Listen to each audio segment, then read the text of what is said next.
ആധുനിക ഫുട്ബോളിലെ ഏറ്റവും മികച്ച താരങ്ങളിൽ ഒരാളായ ജൂലിയൻ അൽവാരസിനെ കുറിച്ച് അർജന്റീനയുടെ പരിശീലകൻ പറഞ്ഞ വാക്കുകൾ ഇങ്ങനെയാണ്. ജൂലിയൻ അൽവാരസ് ഒരു കൺസിസ്റ്റൻ്റായ പ്ലെയറാണ്. അദ്ദേഹം ഒരു മത്സരത്തിൽ ഗോൾ നേടുന്നുണ്ടോ അസിസ്റ്റ് നൽകുന്നുണ്ടോ എന്ന് നമ്മൾ ചിന്തിക്കേണ്ട കാര്യമില്ല.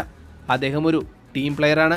ഒരു മത്സരത്തിൽ എന്തെങ്കിലും ഒരു മാറ്റമുണ്ടാക്കാൻ ജൂലിയൻ അൽവാരസിന് സാധിക്കുന്നു. അദ്ദേഹത്തെ പോലെ ഒരു താരത്തെ ഏതൊരു പരിശീലകനും ആഗ്രഹിക്കും. അദ്ദേഹം ഒരു മത്സരത്തിൻ്റെ ആദ്യ ഇലവനിൽ ഇറങ്ങുന്നതിനെ പറ്റി നമ്മളിപ്പോൾ അത്ഭുതപ്പെടേണ്ട കാര്യമില്ല. ആദ്യ ഇലവനിൽ സ്ഥാനം ലഭിക്കുന്ന മികച്ച താരങ്ങളിൽ ഒരാളാണ് ജൂലിയൻ അൽവാരസ്. ജൂലിയൻ അൽവാരസിനോട് കഴിഞ്ഞ ദിവസം ഏറ്റവും മികച്ച ലോക ഫുട്ബോളിലെ 5 താരങ്ങളെ തിരഞ്ഞെടുക്കാൻ പറഞ്ഞപ്പോൾ അദ്ദേഹം തിരഞ്ഞെടുത്ത താരങ്ങൾ ഇവരൊക്കെയാണ്. 1-ാം സ്ഥാനത്ത് ഇതിഹാസ താരമായ ലയണൽ മെസ്സിയെ അദ്ദേഹം കൊണ്ടുവന്നപ്പോൾ 2-ാം സ്ഥാനം നൽകിയത് ഇതിഹാസ താരമായ മറഡോണയ്ക്കാണ്. 3-ാം സ്ഥാനം നൽകിയത് ഡി സ്റ്റെഫാനോയ്ക്കും. 4-ാം സ്ഥാനം നൽകിയിരിക്കുന്നത് ബ്രസീലിൻ്റെ റൊണാൾഡോ.